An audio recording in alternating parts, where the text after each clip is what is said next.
வணக்கம். இது லங்காஃப் ஊடகத்தின் இன்றைய முக்கிய இலங்கை செய்திகள். முதலில் தலைப்புச் செய்திகள். டிட்வா சூறாவளி நிவாரணப் பணிகளை துரிதப்படுத்துக அதிகாரிகளுக்கு ஜனாதிபதி செயலாளர் அறிவுறுத்தல். கச்சதீவு திருவிழாவில் பங்கேற்போருக்கான பயண ஏற்பாடுகள் தொடர்பில் விசேட அறிவித்தல். சாரதி அனுமதி பத்திரமின்றி மோட்டார் சைக்கிளை செலுத்திய மாணவன் விபத்து, கிளிநொச்சியில் சம்பவம். பயங்கரவாதத்தை ஒழிப்பதில் முக்கிய பங்காற்றிய அதிகாரிகளை வேட்டையாடும் அரசு, சுரேஷ் சாலி கைதுக்கு கடும் கண்டனம். இன்று முதல் அனர்த்த நிவாரண அதிகாரிகளின் தொழிற்சங்க நடவடிக்கை.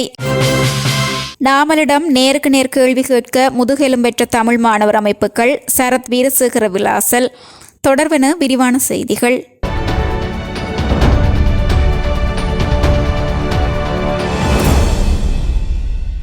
டிட்வா சூறாவளியினால் பாதிக்கப்பட்ட மக்களுக்கு நிவாரணம் வழங்கும் பணிகளை மிகவும் திறமையாகவும் ஒருங்கிணைந்த ரீதியில் முன்னெடுக்குமாறு ஜனாதிபதியின் செயலாளர் கலாநிதி நந்திக சனத்குமார் நாயக்க அதிகாரிகளுக்கு பணிப்புரை விடுத்துள்ளார். நிவாரணப் பணிகளில் ஈடுபட்டுள்ள அனைத்து நிறுவனங்களும் தனித்தனியாக செயற்படாமல் ஒரு கட்டமைப்பின் கீழ் ஒருங்கிணைந்து செயற்படுவதன் மூலம் விரைவான பலனை பெற முடியும் என செயலாளர் சுட்டிக்காட்டியுள்ளார்.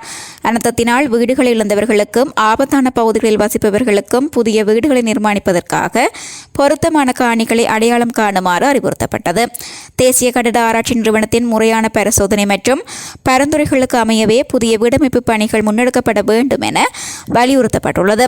பாதிக்கப்பட்ட மக்களுக்கு வழங்கப்பட வேண்டிய இழப்பீட்டுத் தொகைகள் மற்றும் கொடுப்பனவுகளை தாமதமின்றி வழங்கவும், இதுவரை கொடுப்பனவு கிடைக்காதவர்களின் மேன்முறையீடுகள் குறித்து விசேட கவனம் செலுத்தவும் உத்தரவிடப்பட்டுள்ளது. வீட்டுத் திட்ட பணிகளை துரிதப்படுத்துவது தொடர்பாக அத்தியாவசிய சேவைகள் ஆணையாளருடன் விசேட கலந்துரையாடலை நடத்தவும் இக்கூட்டத்தில் தீர்மானிக்கப்பட்டதாக ஜனாதிபதி ஊடகப் பிரிவு தெரிவித்துள்ளது. கச்சதீவு புனித அந்தோணியார் ஆலய வருடாந்த திருவிழா இன்று ஆரம்பமாக உள்ளது. 2 நாட்கள் இடம்பெறும் இந்த திருவிழாவில் பங்கேற்கும் யாத்ரீகர்களுக்கு பின்வரும் பயண ஏற்பாடுகளை மேற்கொண்டுள்ளதாக யாழ்ப்பாண மாவட்ட அரசு அதிபர் அலுவலகம் தெரிவித்துள்ளது. அதன்படி இன்று அதிகாலை 4 மணி முதல் பிற்பகல் 1 மணி வரை அரச பேருந்துகள் மற்றும் தனியார் பேருந்துகள் யாழ்ப்பாணம் பேருந்து நிலையத்திலிருந்து குறியட்டுவான் இறங்குதுறை வரை சேவையில் ஈடுபடும் என அறிவிக்கப்பட்டுள்ளது. கச்சதீவுக்கான படகு சேவையானது குறியட்டுவான் இறங்குதுறையிலிருந்து இன்று காலை 5 மணி முதல் பிற்பகல் 2 மணி வரை சேவையில் ஈடுபடுத்தப்படும். இந்நிலையில் இன்று பிற்பகல் 2 மணிக்கு பின்னர் கச்சதீவிற்கான கடற்போக்குவரத்து சேவை இடம்பெற மாட்டாது என்பதனால் யாத்ரிகர்கள் குறித்த நேரத்துக்கு முன்னர் தமது பயணத்தினை மேற்கொள்ளுமாறு அறிவுறுத்தப்பட்டுள்ளனர். குறிவட்டுவானிலிருந்து பயணிக்கும் ஒரு நபருக்கான படகிற்குரிய ஒரு வழி பயண கட்டணம் ரூபாய் 1200 என நிர்ணயிக்கப்பட்டுள்ளது. கச்சதீவு உற்சவத்தில் கலந்து கொள்ளும் யாத்ரிகர்களுக்கு நாளை காலை உணவு மட்டும் வழங்கப்படும் என அறிவிக்கப்பட்டுள்ளது. கிளிநொச்சியில் நேற்று மாலை இடம்பெற்ற விபத்தில் மாணவர் ஒருவர் சிறு காயங்களுடன் உயிர் தப்பியுள்ளார். வேக கட்டுப்பாடு இழந்த மோட்டார் சைக்கிள் விபத்துக்குள்ளானதில் மோட்டார் சைக்கிளில் பயணித்த மாணவன் காயங்களுடன் கிளிநொச்சி வைத்தியசாலையில் அனுமதிக்கப்பட்டுள்ளார். தற்போது நடைபெற்று வரும் காபோத சாதனதர பரீட்சைக்கு தோற்றிய மாணவனை இவ்வாறு விபத்தில் சிக்கியுள்ளார். பரீட்சை எழுதிவிட்டு வீட்டுக்கு வந்து மோட்டார் சைக்கிளை எடுத்து கடைக்கு சென்ற வேளையே இந்த விபத்து சம்பவம் பதிவாகியுள்ளது. குறித்த மாணவனுக்கு சாரதி அனுமதி பத்திரம் இல்லை என்று கிளிநொச்சி போக்குவரத்து போலீசார் விசாரணைகளின் பின்னர் தெரிவித்துள்ளனர். மேலதிக விசாரணைகளை கிளிநொச்சி போக்குவரத்து போலீசார் மேற்கொண்டு வருகின்றனர். உயிர்த்த ஞாயிறு பயங்கரவாத தாக்குதல் தொடர்பான விசாரணைகளில் அரச புலனாய்வு பிரிவின் முன்னாள் பணிப்பாளர் மேஜர் ஜெனரல் சுரேஷ் சாலி கைது செய்யப்பட்டமையானது முற்றிலும் அரசியல் பழிவாங்கல் நடவடிக்கை என தேசிய சுதந்திர முன்னணி தெரிவித்துள்ளது. இந்த தன்னிச்சையான கைது நடவடிக்கையை வன்மையாக கண்டிப்பதாகவும் அவர் தெரிவித்துள்ளார். இந்த அரசாங்கம் ஆட்சிக்கு வந்ததிலிருந்து நாட்டை பாதுகாத்த இராணுவ வீரர்களையும் புலனாய்வு அதிகாரிகளையும் இலக்கு வைத்து செயற்படுவதாக அவர் குற்றம் சாட்டியுள்ளார். குறிப்பாக ஈஸ்டர் தாக்குதல் குறித்த உண்மையான குற்றவாளிகளை கண்டறிவதற்கு பதிலாக சர்வதேச அளவில் அங்கீகாரம் பெற்ற ஒரு புலனாய்வு அதிகாரியை சிறையில் அடைப்பதன் மூலம் அரசாங்கம் தனது அரசியல் நிகழ்ச்சி நிரலை முன்னெடுத்து வருவதாக அவர் சுட்டிக்காட்டியுள்ளார். தற்போதைய அரசாங்கம் தமிழ் புலம்பெயர் அமைப்புகளின் அழுத்தங்களுக்கு பணிந்து அவர்களின் ஒப்பந்தங்களை நிறைவேற்றும் ஒரு கருவியாக மாறியுள்ளதாக ஜேந்த சமரவீர தனது உரையில் தெரிவித்துள்ளார். இலங்கையில் நிலவிய பயங்கரவாதத்தை ஒழிப்பதில் முக்கிய பங்காற்றிய அனுபவம் வாய்ந்த அதிகாரிகளை இவ்வாறு வேட்டையாடுவது நாட்டின் ஒட்டுமொத்த பாதுகாப்பு கட்டமைப்புக்கும் சீர்குலைக்கும் செயலாகும் என்றும் அவர் எச்சரித்துள்ளார்.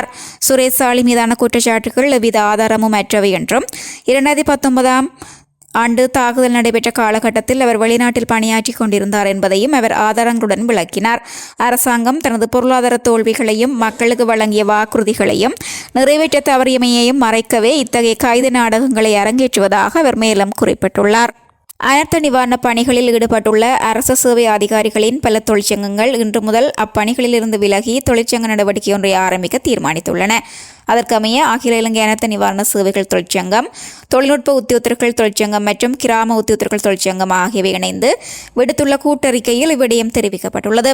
டிட்வா புயலினால் ஏற்பட்ட பாரிய அனர்த்தம் நிகழ்ந்து 93 நாட்கள் கடந்துள்ள நிலையில் அக்காலப்பகுதி முழுவதும் அனர்த்த நிவாரண சேவை உத்தியோகத்தர்களும் கிராம உத்தியோகத்தர்களும் இரவு பகல் பாராது தொடர்ச்சியாக சேவையாற்றி அரசாங்கத்திற்கும் பாதிக்கப்பட்ட மக்களுக்கும் இடையிலான பிரதான இணைப்பாளர்களாக செயற்பட்டுள்ளதாக அத்தொழிற்சங்கங்கள் சுட்டிக்காட்டுகின்றன. மேலும் அனர்த்த பணிகளுடன் தொடர்புடைய நஷ்டஈடு மற்றும் மீளளிப்பு கொடுப்பனவுகளுக்கான மதிப்பீடுகளை தயாரிப்பதில் தொழில்நுட்ப உத்தியோகத்தர்கள் களமட்டத்தில் விசேட பங்களிப்பை வழங்கி வருவதாகவும் அந்த அறிக்கையில் குறிப்பிடப்பட்டுள்ளது.